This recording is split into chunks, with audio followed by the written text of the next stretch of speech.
see from Gunner today? Yeah, it just took some time kind of getting the flow and getting into this football game. I think not getting Zachariah Branch involved early and Noah Thomas, like those are two guys in the passing game I think you have to get the ball to early.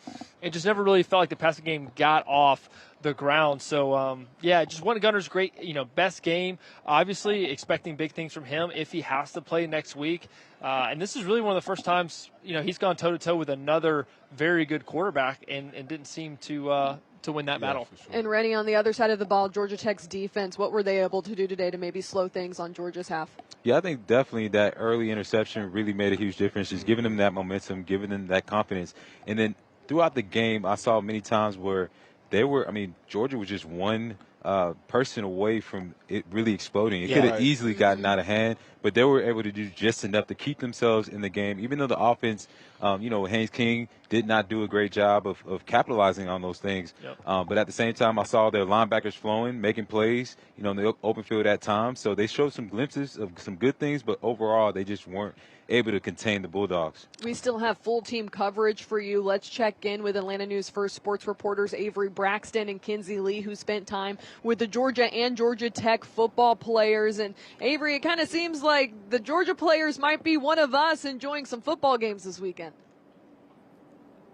Yeah, that was certainly something that was talked about in the postgame. Obviously, they controlled what they could control, and that was beating Georgia Tech in this one. And now they have a chance to just kind of hang out, watch some football. We talked to Nate Frazier, and I don't know if you guys heard him, but he said, hey, I'm going to sit on the couch, put some ice packs on my body, and see what happens with some of these other games. He said he was not going to overload on football, but him and certainly the rest of that Georgia team interested in what's going to happen here this weekend with Texas A&M and Alabama. And what was interesting with Kirby's like, I watch all the games anyway. So he certainly was going to be paying attention. But certainly some disappointment on the other side for Brent Key, because he would have had certainly some reasons to be watching other games as well. Yeah, when you walked into that press conference in the moment Brent Key came in, and even the players afterwards, you could cut the tension with a knife, I'm telling you. It was just dead quiet.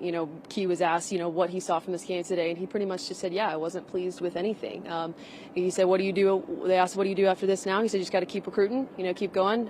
Clearly they've had a special season. So despite the way that these last few games have ended for them, there's a lot to look forward to, moving forward, and what Brent Key has been able to do with this program. But I was, surprised to see Georgia Tech go out and perform the way that they did today. You thought that they would come out maybe with a little bit more fire under their belt, especially after losing to Pitt last week. They felt confident, but so I was just a little surprised to see that.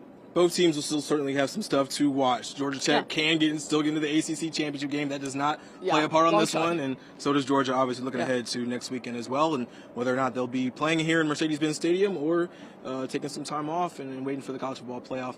We will be right back with more A&F Overtime.